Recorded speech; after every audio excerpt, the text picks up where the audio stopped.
Hello and welcome back to Matte's Tottenham blog and to the first live edition of the Tottenham Fan Voice podcast. Today it's a special for Jose Mourinho, 1 year after joining Tottenham Hotspur. We're going to talk about everything he's done at the club in the last 365 days. We're going to be joined by David Harris in a minute to talk about this and to get your opinions on board as well about the man that has taken us into position where tomorrow we could move top of the table with a victory against Manchester City. Before I get into that, if you are new to the channel and you want more of these live streams, weekly Tottenham Fan Voice podcasts and breaking news transfer videos, please go ahead and hit that subscribe button down below. Also, if you want to become a channel member, I do have memberships active as well, starting at just £1.99 per month. So make sure to go down and hit the join button down there as well. We have 3 members at the moment there, Ratty Star, Arthur Everett and Jeremy Smith. So thank you very much to the 3 of you for joining the memberships. But without further ado, let's get David Harris into the stream. David, how are you? How are you, Matty? How are you keeping? Very good, thanks very much. Thanks for joining me tonight. 1 year since we lost Mauricio Pochettino and got in Jose Mourinho. As I said, we can go top of the table tomorrow with a victory against Manchester City. It's definitely been a massive turnaround from what we had towards, I suppose, the end of Pochettino's tenure. On the base of it, how have you rated Mourinho's time at Spurs so far? Yeah, look, first of all, it hasn't been the easiest of years. Don't forget we had the coronavirus lumped in the middle. We had a big, massive injury crisis as well. Starting at the new year when we were missing Kane. A couple of weeks later, Son went out, Sissoko. And where we were, look, when Mourinho came in, we were 14th after 12 games with 14 points. Now we're second after 8 games with 17 points. So it just shows the turnaround. And just the belief, like, we don't lose too many under him. Like, I know some of the boring was football was very boring. It was hard to support when he first came in. But look, you have to remember the players we had. Like, you can't play out from the back when you have the likes of Ben Davies and Aurier as your fullbacks. He identified that in the market. He went and got Reguilon. He went and got Doherty. He realised we were just getting walked over, so especially through midfield. So he went and signed Højbjerg. And he's also turned players' careers around at the club, the likes of Ndombele, the likes of Lamela, the likes of Eric Dyer. And then he's also improved Harry Kane immensely. The guy's playing the best football I've ever seen him play. He's all-around game. And just it's pure genius just saying to him, like, sometimes you can take the ball. And then he has the runners with Son going in behind. Like, Son's running off the ball has improved immensely as well. So all in all, for me, it's been a great year, Matty. Yeah, it's been, like, people kind of often forget, we talk about how, everything Pochettino had built at the club, the kind of philosophy that he instilled amongst the players, amongst the coaching staff, amongst the fan base as well. And, what he was building there at the club. But you have to remember in the last 6 or 9 months that he was in charge, it was a sinking ship, essentially. I think we had a really bad, a terrible run in the Premier League for, I think it was about 11 months before he got sacked. It was kind of glossed over the Champions League run that we had, and of course making it to the final of that's going to take centre stage. That's going to be the priority for everyone. I think, no one really cared too much about the league, which may be a bit of a weird thing to say, but we were losing stupid games. I think it started at Turf Moor in January, but you had a lucky win at Fulham. We ended up losing games to the likes of Southampton going towards the end of the season, and it was easy to look past that because we were beating Man City, we were beating Ajax, we were beating these teams and getting through to the Champions League final. But when Mourinho took over, it was a sinking ship, and we had some very good players there in place, but what we didn't have was any sort of squad depth. And we had our starting 11, and that was that. And even at that stage, there were players who were underperforming. With Christian Eriksen, who has since left, the likes of Dele Alli as well. They just weren't the players that they once were. And Mourinho managed to, without signing too many players, he managed to make that starting 11, I would say, as good as it ever was under Pochettino.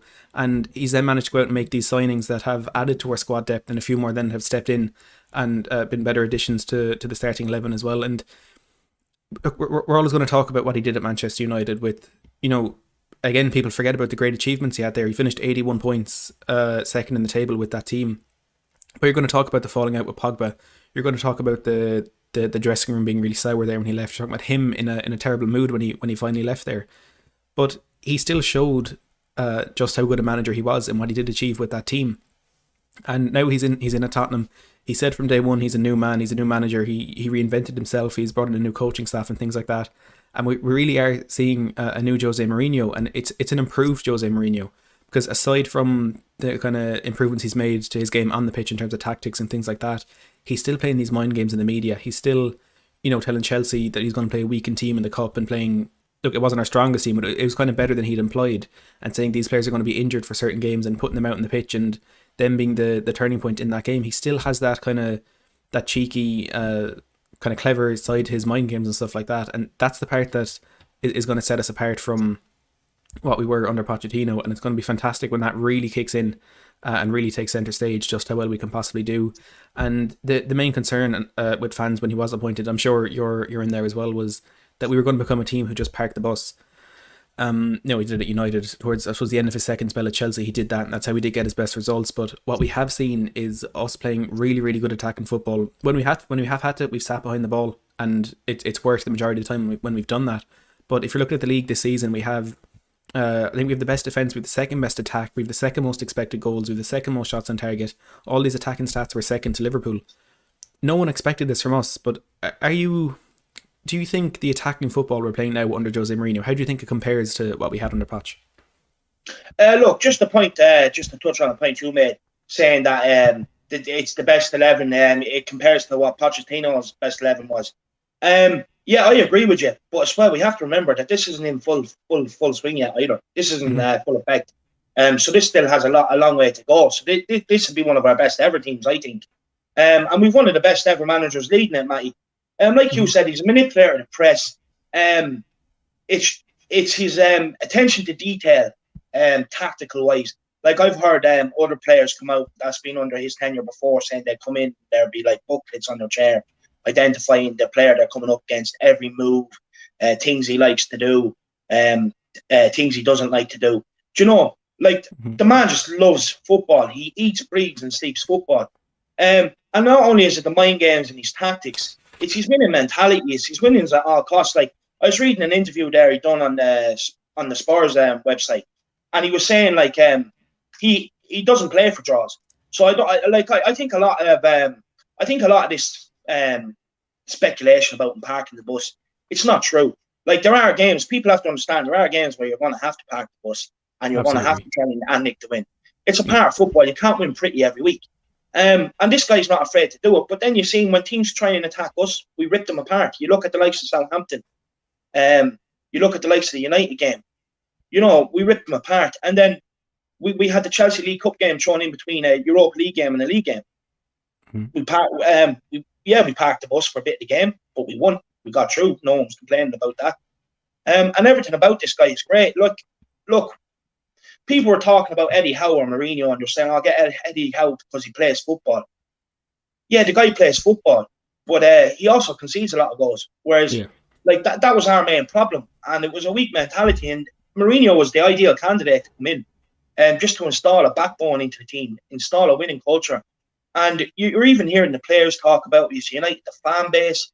We're all excited. We're going into a game against Man City actually expecting to win tomorrow. Do you know, we have Chelsea next week. We have Arsenal the week after. We're expecting to win these games. The guy has turned around the club since he came in. Like you said, we were a sinking ship. Unfortunately, as much as I love Poch, his time was up. The players stopped running for him. And now you can see they're playing for the badge, which is also a massive plus. Mm-hmm. And it's interesting to hear Pochettino, and he's spoken out about this most recently on Monday Night Football on Sky Sports. He said himself he knew the time was up and it was the right time to part ways with the club. And there are still fans who are saying it was the wrong decision and saying we should have stuck with Pochettino. And I suppose at the time I would have been of that opinion that, he kind of earned our loyalty, I suppose, if that's a good way to put it, in that, in 5 years he'd barely made a single mistake. Maybe you can point at the team selection in the Champions League final. But then you have to look at the fact he got us to a Champions League final. We were a team happy to be in the Europa League when he did first come in, and I can understand maybe why fans are a bit aggrieved that we didn't kind of repay the loyalty that he showed to us. Like we know he turned down bigger teams when he was in charge of Tottenham. I don't think we've really gotten any confirmation as to who those teams were, but it's almost inevitable that there were teams looking at him. Manchester United, I think, probably the main one there, but he turned them down and he showed the loyalty to us. But when he himself was coming out and saying time was up, it had to happen at that moment. You kind of have to sit back and accept, okay, maybe it was time to part ways. And then you're looking at the managers that we were linked to in that very short space of time between the sacking of Pochettino and the appointment of Mourinho, which I think was only about 13 hours. But you're looking at, you mentioned Eddie Howe. He's a manager who, at the level he was managing at, he was probably one of the best there was. You know, he got Bournemouth from, I think there was something like 17 points adrift in the League Two at one stage, up to a Premier League team. Now, of course, he has since gotten them relegated. Other names that were thrown about, there's Eric Ten Hag, who was the manager of Ajax, but of course he really well got them to a Champions League semi-final. It would have been a final, of course, if it wasn't for Lucas Moura. Julian Nagelsmann, who was the RB Leipzig manager. At the time, again, I'm going to be completely honest, I would have preferred for those managers to come in, but that's because the only Jose Mourinho we were thinking about was the one that had been forced out of Manchester United. And you have to get hats off to Daniel Levy, because these are two appointments now in a row where the fans have questioned it and almost turned against him for these appointments, in Pochettino first and now Jose Mourinho. But for the second time in a row, he's absolutely nailed it. And it's testament to what you can achieve when you kind of make that bold decision. You know, it would have been so much easier for Daniel Levy to go, oh, well, the fans want Nagelsmann, fans want Eddie Howe, for example, at the time was at Bournemouth. It would have been a lot easier for him to just pick him up, or to pick up a manager who, you know, kind of like he did when Tim Sherwood was appointed. He'd been a coach, he kind of knew the club a bit, just get him in and see what happens. But he went out and he got his man. He wanted Jose Mourinho, and he got Jose Mourinho. And there aren't only many other clubs out there who I think would have been able to make that really bold decision, because they would have, you know, kind of said, oh, maybe Mourinho's past it, look what happened at his last club. But he's brought him in, and even further to that, he's given him what he wanted. He's backed him. I wouldn't say he's backed him financially to a huge degree, but what he has done is he's backed him in the specific players that he wanted. You know, Alistair Gold has made it very clear that we weren't in the market for a left back, we weren't in the market for a right winger. But if Sergio Reguilon became available and if Gareth Bale became available, we try and get them in, and that's exactly what Daniel Levy did. And people are going to question the structure of those deals, but it's what Jose Mourinho wanted. It's what he's gotten, and look how it's paying off already. Only 8 games into the season, and we are looking to be right in the title mix. And you know, look. First of all, I just want to say, look, on your point there with other managers, if any other manager apart from Mourinho, Harry Kane and Alvarez would have been gone. Personally, I think they wanted to see progress at the team. They wanted to see a top man come in after what Pochettino done. Because if not, Kane wants to win trophies.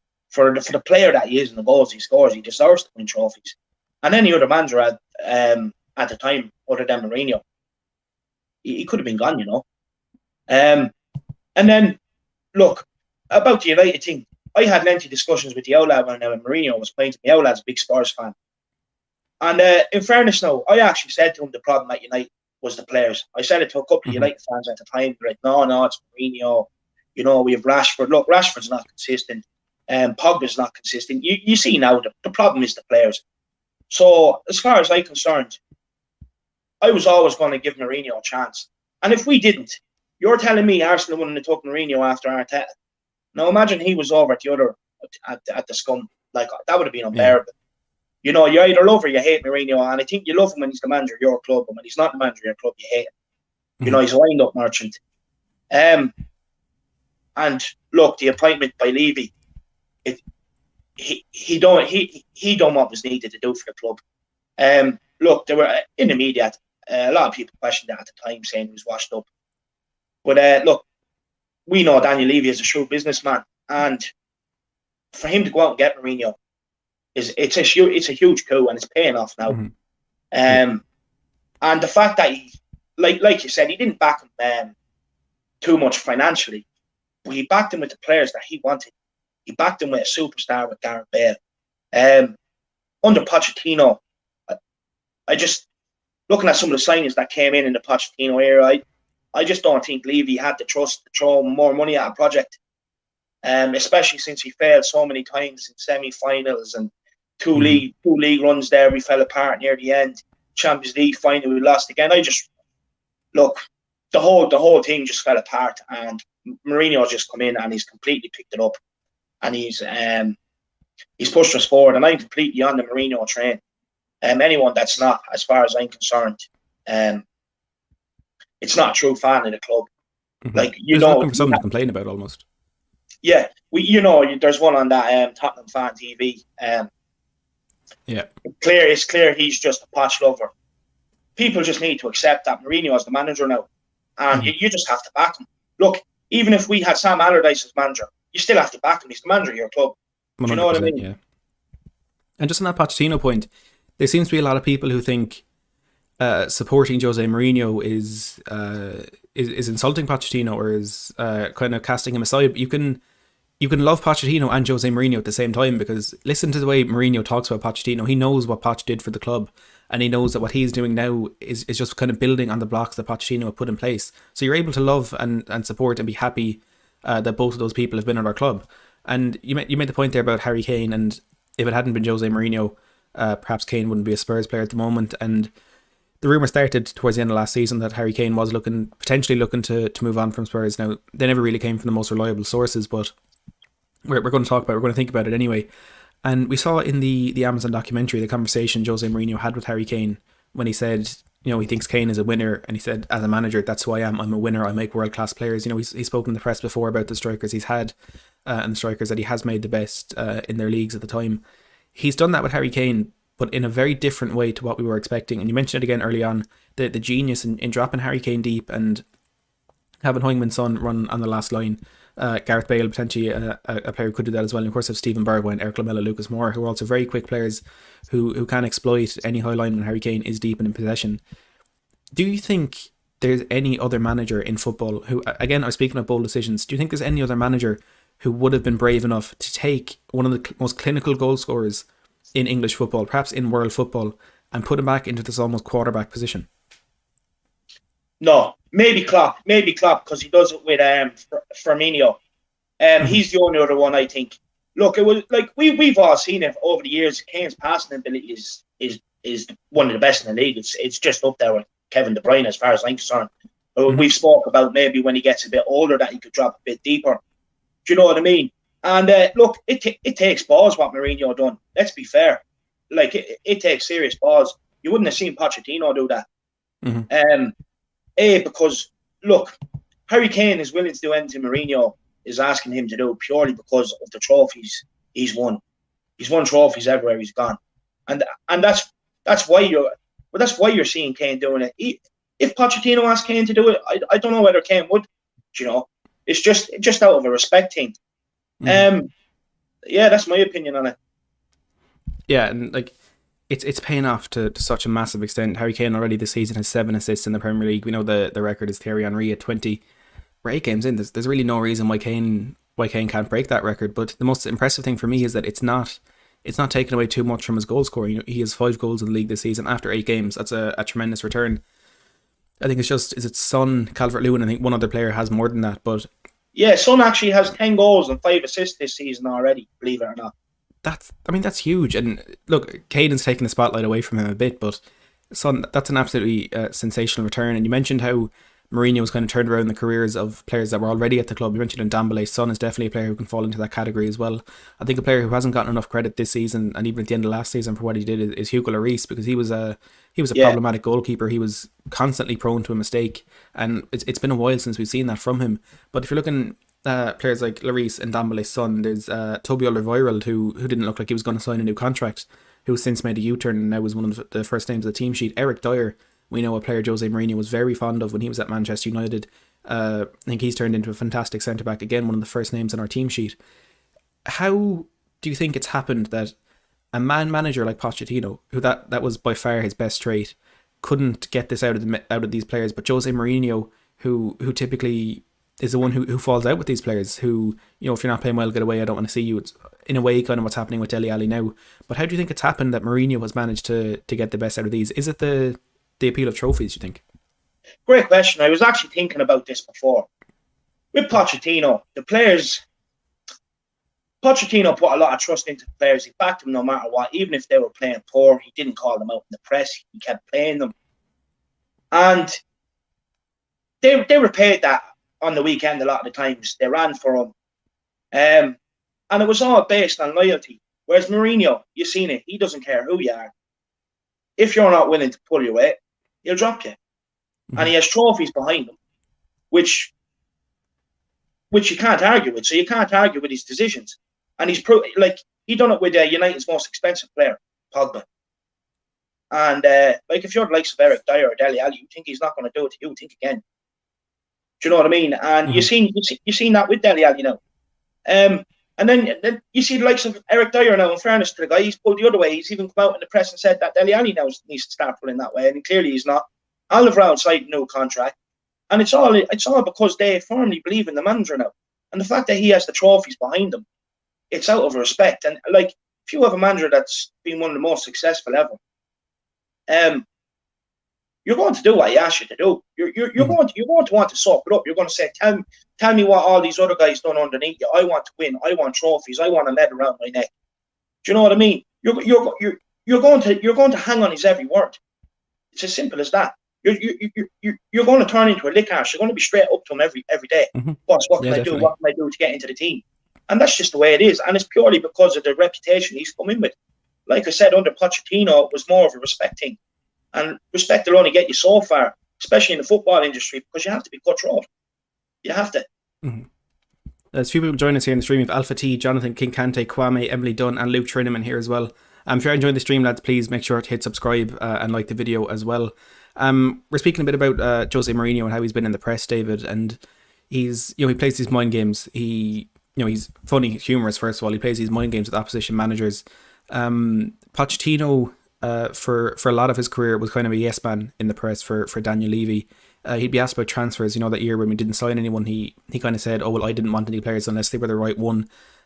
He was saying, he always kind of spoke out in support of Daniel Levy, and to some extent, you can kind of, at the beginning, you can feel as though that was genuine. He had a fantastic relationship with Daniel Levy, but then towards the end, when he kind of started getting he was a bit narky. He was kind of snapping at journalists a bit, but something he did as well was he kind of started speaking out indirectly against Daniel Levy. He made that comment we all remember when he said, "I shouldn't be manager, I should be head coach."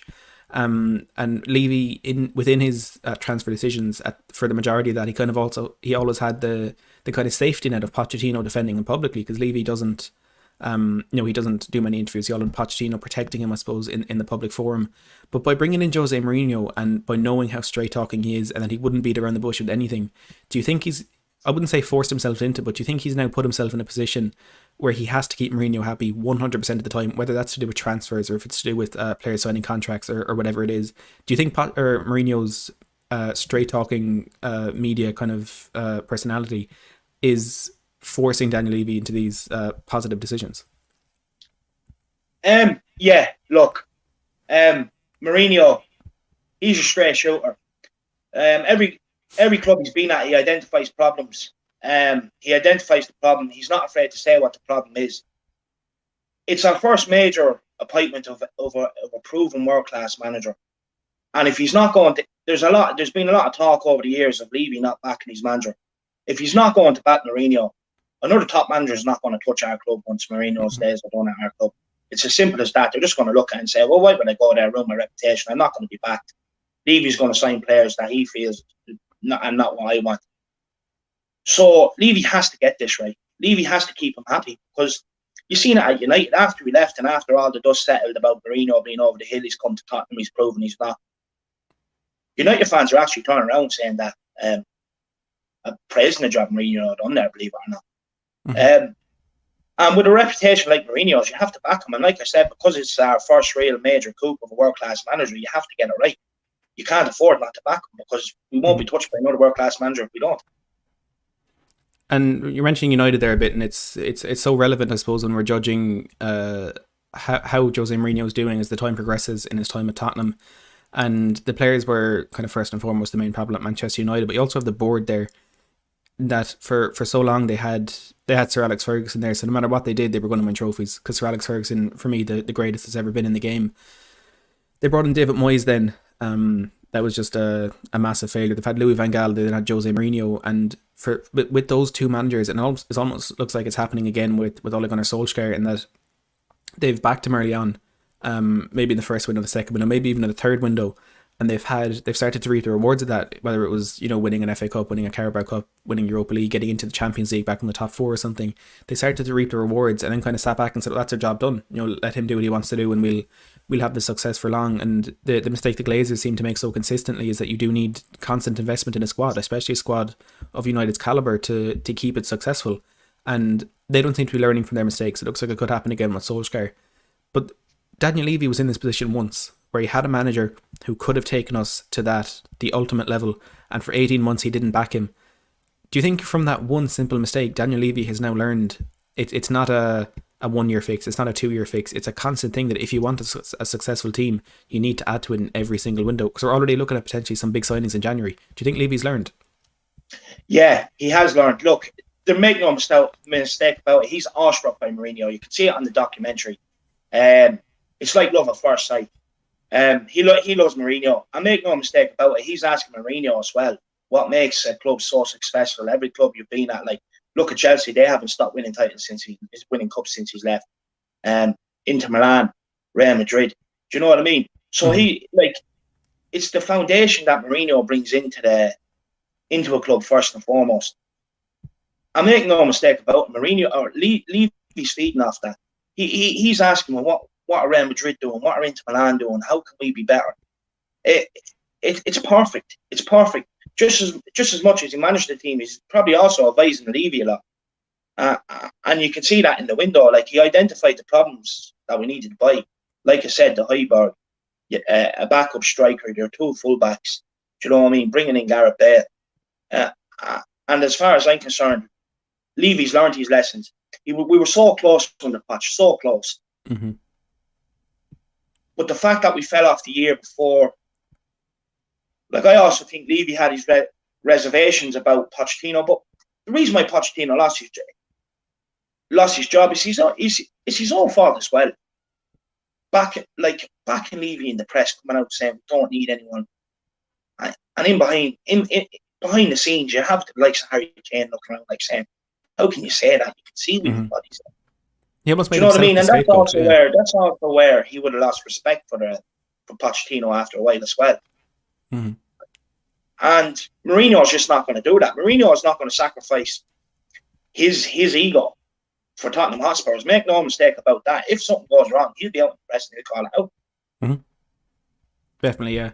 And as much as Mourinho has affected Daniel Levy, I think there could be a bit of a reverse effect in that, and that Mourinho, or the other way around, Levy has now affected Mourinho, because look at the signings Mourinho has made throughout his career. He's gone for the big marquee signings. He's gone for these huge players that a lot of the time haven't worked out. Some of the time have worked out, but he's been a bit different in his approach this time. Now, it could have been, I suppose, financial restrictions on him over the summer due to so many different factors in it, but he's gone for such clever signings. Got Højbjerg for £15 million. With Matt Doherty, it was 15, with Kyle Walker-Peters going the other way. So it was essentially £3 million and a squad player we didn't need. Brought in Gareth Bale. I know it's on a loan, but Real Madrid covering a lot of those wages. He hasn't wanted these huge, massive signings. Perhaps that could be changing going into the next year or so as the money starts to come back into the club. If it is going to be those few marquee signings that we do need to get to the next level. But he's almost changed his transfer approach as well. Do you think that's down to any sort of financial restrictions, or do you think it's the kind of clever business people that are at Spurs kind of changing his ways? To be honest with you, I think it's Mourinho. I think he stripped his back to basics. I think he's looked at us as a similar model to the way he looked at Porto at the time and the way he built them. The way they went on the trajectory, winning the league, winning the UEFA Cup, then going on and winning the Champions League. And he didn't have a massive budget there. He picked the right players. He had the likes of Deco, he had the likes of Quaresma, Benny McCarthy. You know what I mean? So they weren't massively known players, but they were shrewd signings, and that's what he's doing here. So that's what I'd be looking at. Is he's going to do similar with us what he done with Porto back in the day, with smart signings. Mm-hmm. And I think, Skriniar is the one player that we do want going into the January transfer. I'm just going to play a quick clip from what I had Fabrizio Romano on the show, what he had to say about Tottenham's pursuit of Milan Skriniar. So I'm going to play this here for a minute. One of the main things around Tottenham's transfer window, I suppose you can call it the saga with Inter Milan. There was 3 players there with potential moves, and the first one is Milan Skriniar, one that Tottenham fans were hoping we would see get over the line. But I know you've said recently as well that Tottenham are expected to go back in January to try and get the Skriniar deal over the line. Do you think there's any potential for us to get that one done? I think it won't be easy because, as I said, Inter also said, I'm not told that Tottenham is coming back, but Inter are waiting for Tottenham to come back in January. It's something different, but it's just an Inter feeling. They expect Tottenham to be back for Milan Skriniar, but they say, we told to Tottenham board also on last days before the deadline day, immediately they said the deadline day for Skriniar there was on Saturday and not on Monday, because they can't sell Milan Skriniar on last day without a replacement. So it was really impossible to sign Milan Skriniar on the deadline day. But they said also to Tottenham board, we are gonna sell Milan Skriniar just also in January, just if you are gonna pay 60 million euro. This is 50 million euro with 10 million euro add-ons. Won't be easy, in my opinion, because in January it's complicated to bid for 50 million euro. But let's see, because Tottenham, in my opinion, will decide not right now, but in November and December, understanding what will happen with their defense. They have been good in the start of season, so we have to see what happens if they want to pay 50 million euro for a centre back in January. But Inter are expecting a move. So let's see, because in January, it will be a bit different, in my opinion, than normal January transfer window. It will be really busy because many clubs were waiting this summer. They had many problems also by financial part. Now in January, they can plan something. They can try again for top targets and not just for small players.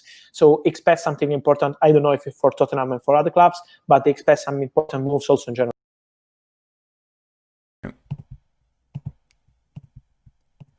So kind of what he's saying there, is that this is a deal Tottenham could want to get done. Inter Milan are expecting us back in there, but it's going to be really, really difficult to get these deals done in January, because the money isn't always there in a time like this, and teams will be so reluctant to sell. Now, since then, of course, we have these links with Marcel Sabitzer as well, which could also be a massive deal. Do you think we need to get big deals done in January to give Mourinho the best chance at getting a trophy in his first season, or do you think the squad we have in place now could be enough for him to do this with us? I think these next few games, like I said, we have City, we have Chelsea, we have Arsenal, I think we have Leicester, then we have Palace, and then we have Liverpool. If we get through these games and we're still in and around the top, if not top, January is the right time to go and get these signings. For me, you could probably put Sanchez in with a bit of cash as a deal for Skriniar. Be a major improvement. For me, Sanchez, I don't think Mourinho fancies him. Like we said before, he targeted him in the UEFA Cup final with United against Ajax that time. He knows he's prone for a mistake. With the Sabitzer one, this is a guy I'd love to come in. He'd improve our midfield drastically. Imagine him in beside Højbjerg there. That would be class. But personally, I think that deal hinges on whether we're going to sell Dele Alli or whether we're going to loan Dele Alli. I think if we loan Dele Alli, I don't think we'll end up getting Sabitzer. I think if we sell Dele Alli, I think we'll have the funds to go and get Sabitzer. But another player off Leipzig that I'd actually like to get, and I was listening to a program earlier on, they were saying about a release clause. It's only like 48 million. Now, that's a club we could also offload Sanchez to, give them about 20 million, and take Upamecano. Yeah. He's a tremendous centre back. I think he's really similar, I suppose, in style to Davinson Sanchez, except he has the ability to defend, which is may sound crazy, but it's kind of, I suppose, where he would be ahead of Davinson Sanchez in that one. But look, there's about a month and a half now till that January window opens, and a lot will happen between now and then, and of course throughout the course of the month as well. Of course, all the viewers, every bit of the transfer news will be covered on this channel, so make sure to subscribe if you haven't already for all of that. But now we're looking towards the future, David. And that was kind of the key focus of Pochettino's tenure was we're building. It's going to come eventually. Just stay patient. The future's there. They were building for 5 years, lad. Yeah, exactly. But we're in a situation now where with Mourinho, surprisingly, I think to all of us from when he was appointed, we are looking to the future. But we also have the potential for success in the current season. And you mentioned, if things went wrong with Mourinho, we'd struggle to get in any sort of world-class manager in the future after Mourinho did depart. But for the future ahead, do you think Jose Mourinho could be a long-term manager for Spurs? And I'm talking 4, 5, 6 years. Or do you think it is going to be his usual 2, 3, maybe 4-year stint with a lot of success, and then he'll move on to better things then? No. Look, like I've said before, we've won the best stadiums in the world. We've won the best training facilities in the world. We've some of the best players in the world. We now have one of the best managers in the world. For me, this could be the club that he falls in love with. I think we could see him for 5 years, 6 years. I really do. Look, everyone hates Tottenham. Everyone hates Mourinho when he's not their manager. So it's a perfect marriage as far as I'm concerned. Looking at it like that. I I love looking at it that way. Yeah. Yeah, And for me, I think it's perfect marriage. I think we truly are building something underneath him. I think a lot of it depends on Levy keeping him happy with transfers and getting in the players he wants when he wants them. I think, and if he does that, there's no reason why he won't be here 5-6 years. Like I said, I've said before, we're not expected to win the league every year. So like even if we do win the league this year or next year, there's going to be no pressure on him the season after. So there's no reason for Levy to be sacking him unless things go drastically wrong, which I can't see happening, especially when you're the likes of Harry Kane, who's just a modern professional. He's not going to let players basically slack off and let things go drastically wrong. Mm-hmm. And I think looking at, there was a documentary on Netflix. It's I forget what it's called. I think it's like the Coach's Playbook or something like that. And there was an episode on Jose Mourinho, and the majority of it, I suppose, was focused on his time in Porto, because that's of course where it all began for him.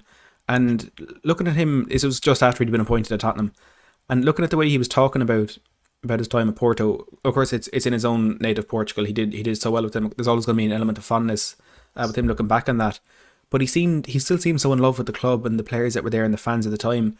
And a lot of the values that he was speaking about from his time at Porto are things that I would say are the core values of Tottenham as a club. And it's, the community amongst the fan base and all that. It's the players coming through the academy. It's, again, as I mentioned, not making the marquee signings. So he made really clever signings from the lower divisions of the Portuguese leagues, which did spur him on to success there at Porto.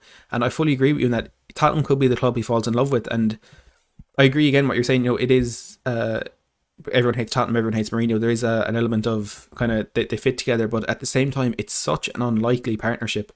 It really is. And Jose Mourinho, the gritty, the determined, the manager who'd give everything to win, and then from the United phrase, just lads, it's Tottenham. They're such different things, but they seem to fit together so well, and we're starting to see the best part of that perhaps coming in the next 6, 12, 18 months, and it's really exciting for us to see. And I suppose the big question we need to be asking now, which has never really been a thing for Spurs, but how many league titles do you think we could win in the coming years?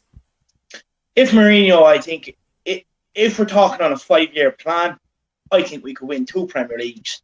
We'll obviously be in the running for the other 3. Might just be picked. I definitely think there could be a Champions League run there. I think we could win the Europa League this year. And if we could pull in, we know Tottenham Hotspur fans love an FA Cup, so if we could pull in a couple of FA Cups as well. And look, it's going to add to his trophy cabinet. It's going to put a couple in ours. I'm just so confident under this guy. Like I said before, under Pochettino, we were hoping. Under Mourinho, we're believing.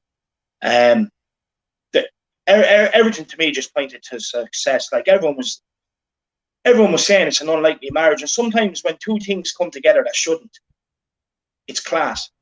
Mm-hmm. You know what I mean? It's like a mint crisp. It's like a mint crisp bar, Matty. Mint and chocolate. You're thinking, oh no, like mint's very strong, chocolate's nice and sweet. Put it together, but it's class, lad. You love it. It's Moorish. You know what I mean? And that's exactly what Mourinho is. We've Michael Smith here in the comments saying Tottenham won't win the league with the team we've got 4th place at best. At the same time means we have finished better than last year. Jack Bennett is saying 2 trophies this season, and there still does seem to be that kind of split amongst the fan base. Some who really are believing, but others who are kind of staying a bit grounded and perhaps looking at it in a cynical way. But I suppose I get what Michael Smith is saying. There probably are starting 11s in the league that are better than ours, but in terms of squads, I don't think there is a team who has better squad depth than us, because we can. Or togetherness. Yeah, exactly. That as well. I mean, if you're looking at Liverpool, they're missing Van Dijk and Salah. Salah for a short period, Van Dijk potentially for the season, and they're in meltdown. They're terrified of what's to come. I was speaking to a few Liverpool fans who don't expect them to get a point at home to Leicester tomorrow. But with Spurs, of course, every team has those players that it'll be detrimental if you do lose them. I suppose for us, they may be Højbjerg and Kane, but if we lose Højbjerg, there are players who can sit in there. Potentially Ndombele could drop a bit deeper, Sissoko could drop a bit deeper. If we lose Kane, there's still Son who's going to get the goals, Gareth Bale who can get the goals, and maybe Vinicius. We've yet to see too much from him.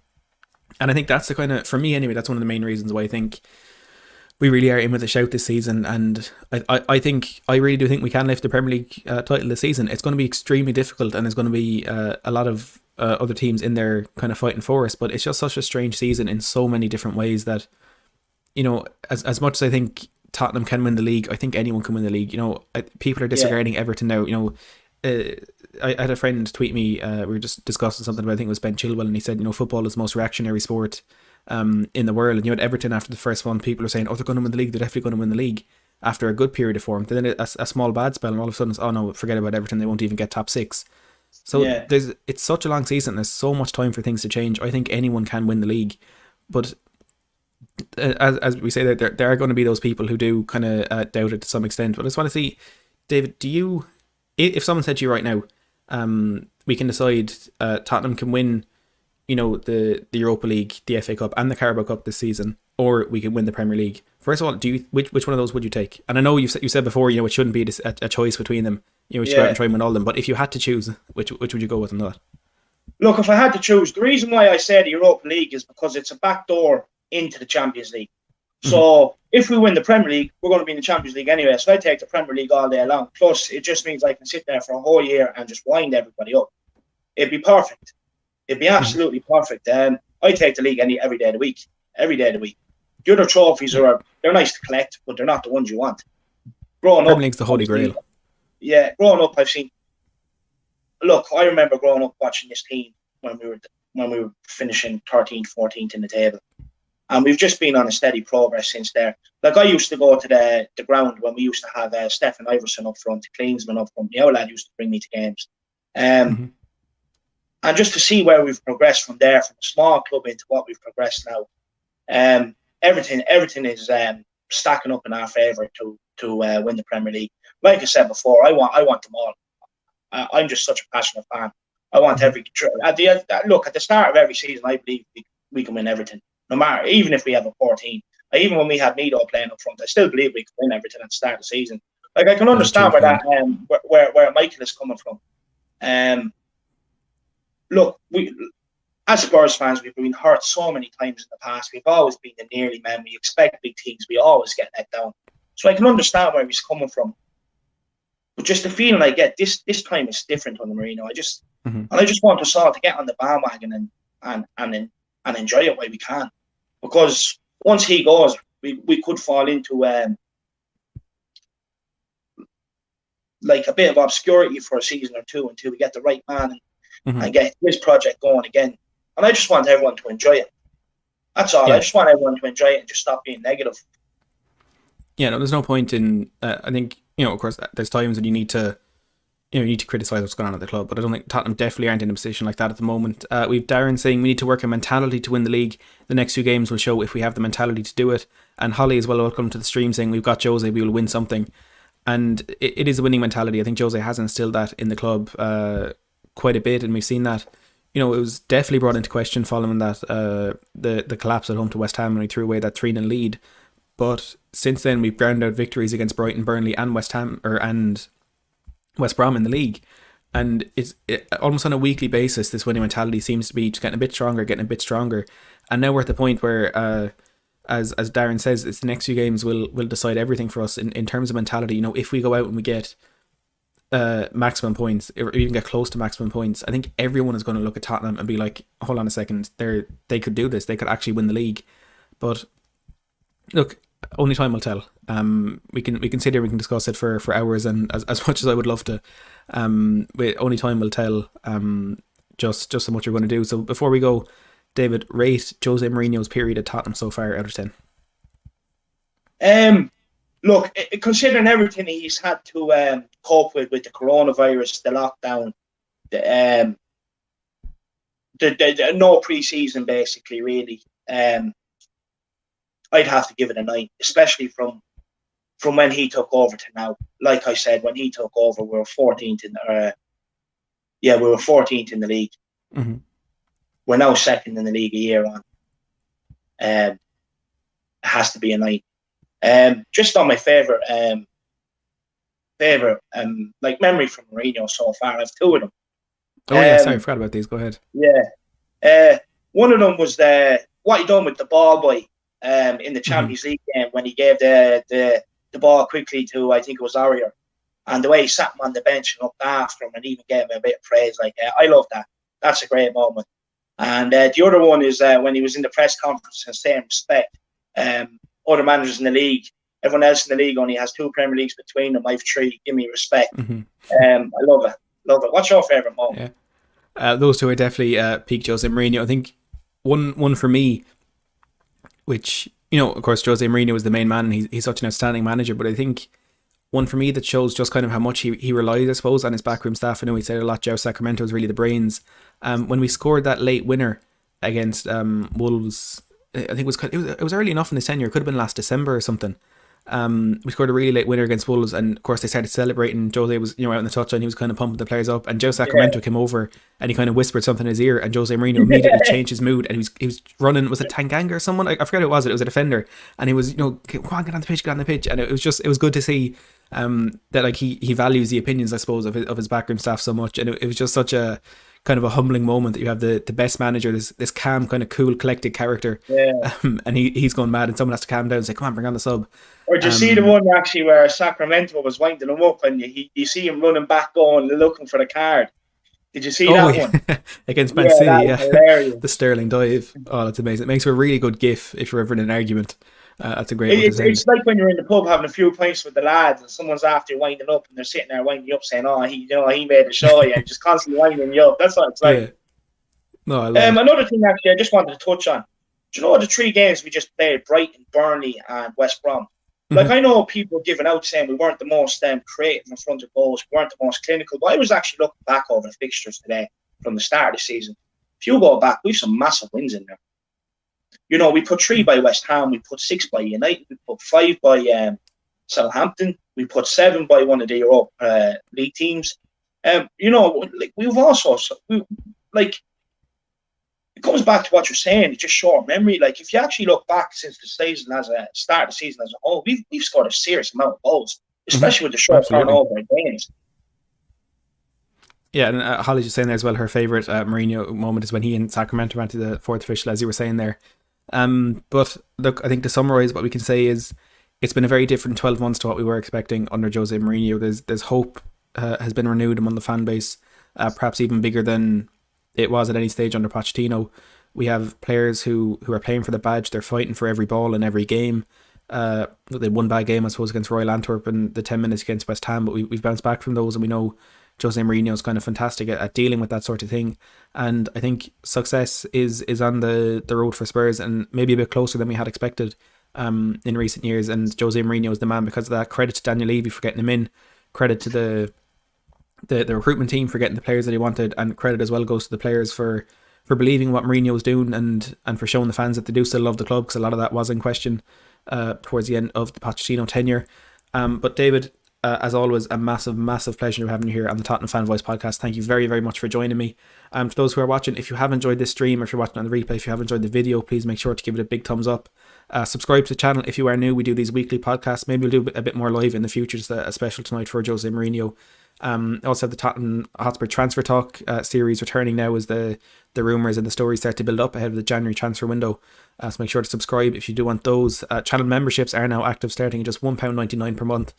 Jeremy Rattystar and Arthur Everett, 3 have signed up already. Thank you very much for that. And for Arthur Everett as well, has upgraded his membership to the Champions League level as well. So thank you, Arthur, for that. Emily Dunn saying great work, lads, and come on you Spurs. Thanks a million, Emily. Thanks a million, David. Thank you to everyone who has watched. And as always, as the We Are Tottenham TV lads say, come on you Spurs. Come on you Spurs.